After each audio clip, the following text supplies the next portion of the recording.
Right की। अब हमारा फंडामेंटल राइट क्या हो गया, खत्म हो गया यहाँ से।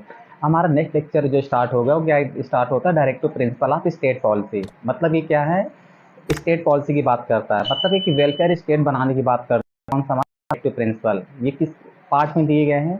जैसे हमारा जो फंडामेंटल राइट्स था, तो फंडामेंटल राइट किस आर्टिकल में दिए गए थे, हमारा 32 से लेकर कैसे वो 14 से लेकर कितना था 35 तक के फंडामेंटल राइट्स दिए गए थे, वो 12 से लेकर। और फिर हमारा क्या था, जो डायरेक्टिव प्रिंसिपल होते हैं, वो डायरेक्टिव प्रिंसिपल कहाँ से स्टार्ट होते हैं, हमारे कह सकते हैं 36 से लेकर 51 तक क्या है, डायरेक्टिव प्रिंसिपल स्टार्ट होते हैं। जिस तरह फंडामेंटल राइट हमारे किस पार्ट में थे, थर्ड पार्ट में थे, यानी कि फंडामेंटल राइट थे। तो डायरेक्टिव प्रिंसिपल हमारे किस पार्ट में आते हैं, फोर्थ पार्ट में क्या आते हैं, डायरेक्टिव प्रिंसिपल आते हैं हमारे, क्या आते हैं, डायरेक्टिव प्रिंसिपल किस पार्ट में आते हैं, फोर्थ पार्ट में आते हैं, याद रखना, जिसे बीपीएससी बोला जाता है। देखो, the fourth part of Indian constitution deals with, कहते हैं डीपीएससी, क्या डील करता है, डीपीएससी के विषय में बताता है। फ्रॉम आर्टिकल 36 लेकर 51 डील्स विद डीपीएससी, यानी कि इनकी बात की जाती है। एम ऑफ, कहते हैं डीपीएससी की बात करते हैं वेलफेयर स्टेट, किसकी बात कर दी जाती है, वेलफेयर स्टेट के लिए बनाया गया डीपीएससी, किसके लिए, तो वेलफेयर स्टेट को स्टैब्लिश करना। ये मेन पर्पज किसका था, यानी कि डीपीएससी के लिए बनाया गया था। यानी कि एक अच्छा स्टेट बनाना, एक ऐसा स्टेट बनाना कि सबको सुविधाएं दी जाएं, सब कुछ इसमें रखा गया था डीपीएससी पे। तो डीपीएससी क्लासिफाइड इनटू 3 कैटेगरी। एक क्या होता है, सोशलिस्ट प्रिंसिपल पर होता है, एक गांधीयन प्रिंसिपल पर जाता है, तीसरा लिबरल प्रिंसिपल पर जाता है, याद रखना। इतने प्रिंसिपल पर क्या करता है, हमारे जो डीपीएससी हमारे क्या करते हैं, वर्क करते हैं। जो सोशलिस्ट प्रिंसिपल क्या होते हैं, देखो पहले ये समझ लो अच्छी तरह से।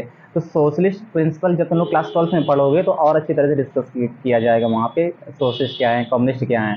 तो देखो सोशलिस्ट प्रिंसिपल क्या होते हैं, इक्वल पे कहता है फॉर इक्वल वर्क, यानी उनको क्या करना पड़ेगा, इक्वल पे देना पड़ेगा इक्वल वर्क के लिए, उनके साथ में डिफरेंसेस नहीं किए जाएंगे किसी भी तरह से।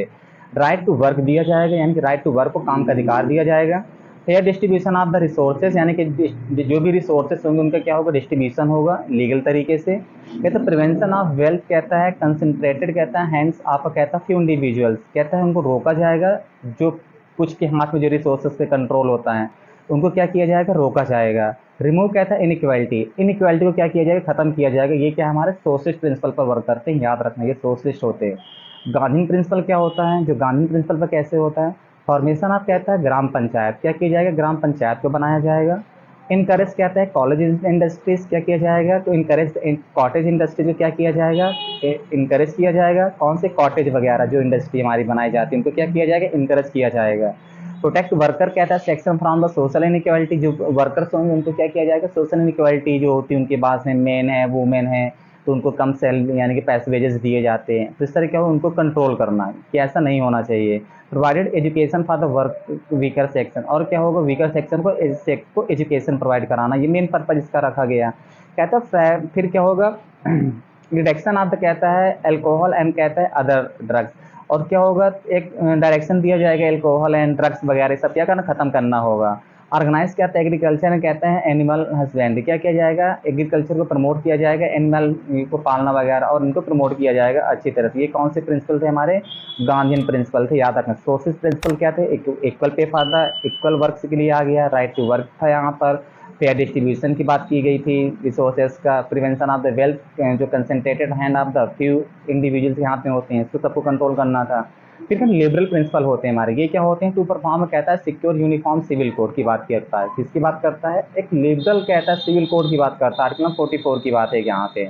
सिक्योर यूनिफॉर्म यानी कि एक ही रूल बनाने की बात करता है, सबके लिए एक रूल होने चाहिए यहाँ पे, ऐसा। टू प्रोवाइड, कहता है कंपलसरी एजुकेशन बिटवीन, कहता है एज 6 to 14, एक कंपलसरी एजुकेशन देने की बात कर दी यहाँ पे कि इनको मिलना ही चाहिए किसी भी तरह से। देखो सब कुछ दिया गया है, कम फंडामेंटल राइट भी देखो हमारा डायरेक्टिव प्रिंसिपल भी है हमारा डायरेक्टिव, इसके बाद हम करेंगे हमारे ड्यूटी भी है 6 से 14 साल तक बच्चों को एजुकेशन देना, सब कुछ हमारा क्या यहाँ पर दिया गया है। तो मेंटेन, कहता है इंटरनेशनल पीस एंड सिक्योरिटी, और क्या करना है, इंटरनेशनल पीस एंड सिक्योरिटी को मेंटेन करना, ये भी हमारा राइट। तब देखो यहाँ पे to separate jurisdiction from the executive, और क्या करना, जुडिशरी और एग्जीक्यूटिव क्या करना, सेपरेट करना, अलग अलग रखना, ये हमारे क्या प्रिंसिपल थे। कौन से प्रिंसिपल देखे, सोशलिस्ट प्रिंसिपल देखे, गांधीयन प्रिंसिपल देखे, लिबरल प्रिंसिपल देखे। अब देखो राइट टू प्रॉपर्टी के विषय में समझ लो। मैंने पहले ही बताया था, पहले जब हमारा कॉन्स्टिट्यूशन बना तो कितने राइट्स दिए गए थे, 7 राइट्स दिए गए थे, उनमें से एक राइट्स कौन था, राइट टू प्रॉपर्टी था, लेकिन उसको क्या कर दिया गया, हटा दिया गया था। इन, कहता है 1978 द राइट ऑफ प्रॉपर्टी, कहता है डिलीटेड फ्रॉम, कहता है लिस्ट एंड फंडामेंटल राइट्स, इसको क्या कर दिया, डिलीट कर दिया गया था। और कौन सा अमेंडमेंट हुआ था 1978 में, 44th अमेंडमेंट किया गया था, याद रखना। कहते हैं राइट टू प्रॉपर्टी कहते हैं रिमूव थ्रू कहते हैं 44th अमेंडमेंट। देखो दिखा है 44th अमेंडमेंट के तहत क्या किया गया था, राइट टू प्रॉपर्टी को हटा दिया गया था। Now right of property become कहते हैं लीगल राइट। अब वो क्या है, लीगल राइट है, इसको कहाँ रखा गया है, 300 के ए में रख दिया गया है, याद रखना। अब क्या है, एक लीगल राइट है हमारा। देखो देखेंगे डिफरेंस क्या होता है फंडामेंटल राइट एंड ये डीपीएसपी यानी कि डायरेक्टिव प्रिंसिपल से क्या होता है, हमारे डिफरेंस क्या क्या होते हैं। तो जैसे सबको मालूम है डायरेक्टिव प्रिंसिपल किस आर्टिकल में आते हैं, किससे को अवॉइड द गवर्नमेंट, देखो गवर्नमेंट कहता है फ्रॉम डूइंग कहते हैं सर्टेन थिंग्स, अवॉइड करना होता है। प्रोटेक्ट कहता है राइट्स एंड कहता है देखो इंटरेस्ट ऑफ द कहते हैं इंडिविजुअल ध्यान रखा जाता है। फंडामेंटल राइट्स सर कहता है यानी जुरिडिक्शन लेवल है ये, इनके क्या चैलेंजेबल, इनको चैलेंज किया जा सकता है। फंडामेंटल राइट्स कहता है इम्प्रेसिव के अंदर सिविल लिबर्टी हमको प्रोवाइड कराता है। राइट कहता है the scope of the fundamental rights कहता है बारो, इनको बहुत ही अच्छी तरह से रखा गया है, याद रखना। फंडामेंटल राइट का वायलेशन नहीं किया जा सकता जल्दी। और डीपीएसपी क्या होता है, अलाउ तो कहता है government to do certain things, यानी कि गवर्नमेंट को अलाउ करता है कि आप ऐसा ऐसा काम करें। प्रोटेक्ट कहता है इंटरेस्ट एंड कहता है welfare state of the society, यानी कि क्या किसकी बात करता है, प्रोटेक्ट करने की बात करता है, यानी कि वेलफेयर ऑफ स्टेट की बात करता है, इंटरेस्ट की बात करता है स्टेट की, इन सब की बात करता है। डीपीएससी यार कहते हैं नॉन जुरिडिक्शन, ये कहते हैं चैलेंजेबल नहीं होते, आप इनमें सुप्रीम कोर्ट या हाई कोर्ट नहीं जा सकते हैं। अगर हाई कोर्ट या अगर किसी भी राइट का कोई कहे कि नहीं मुझके राइट्स नहीं दिया जाता, तो यहाँ पर क्या है वो हाई कोर्ट या सुप्रीम कोर्ट नहीं जा सकता है, ऐसा होता। डीपीएससी कहते हैं emphasise on the social economic कहते हैं पॉलिटिकल जस्टिस की बात करता है। द स्कोप ऑफ डीपीएससी कहता है इस वाइड, इसका रेंज बहुत बड़ा है। लेकिन ये क्या है, केटी शाह एक व्यक्ति हुए, उन्होंने क्या कहा था कि जो डीपीएससी हैं ये किस पर डिपेंड करता है, बैंक की, ये ऐसा चेक है जो बैंक की इच्छा पर डिपेंड करता है। मतलब कैसा कहा कि एक ऐसा चेक है जो बैंक की इच्छा पर डिपेंड करता है, अगर पैसा होगा तो दिया जाएगा, नहीं तो नहीं दिया जाएगा। उसी तरह गवर्नमेंट की, आप कहीं हाई कोर्ट सुप्रीम कोर्ट नहीं जा सकते। जिस तरह फंडामेंटल राइट के केस में आप कहाँ जा सकते हैं, हाई कोर्ट या सुप्रीम कोर्ट जा सकते हैं, लेकिन इसके केस में आप ऐसा नहीं कर सकते हैं। तो इस तरह क्या है हमारे फंडामेंटल राइट्स एंड डीपीएसपी ये होते हैं। हमारा नेक्स्ट क्या स्टार्ट होता है, देखो हमारा क्या है, नेशनल ह्यूमन राइट कमीशन की बात करते हैं। किसकी बात करते हैं, national human right commission, NHRC.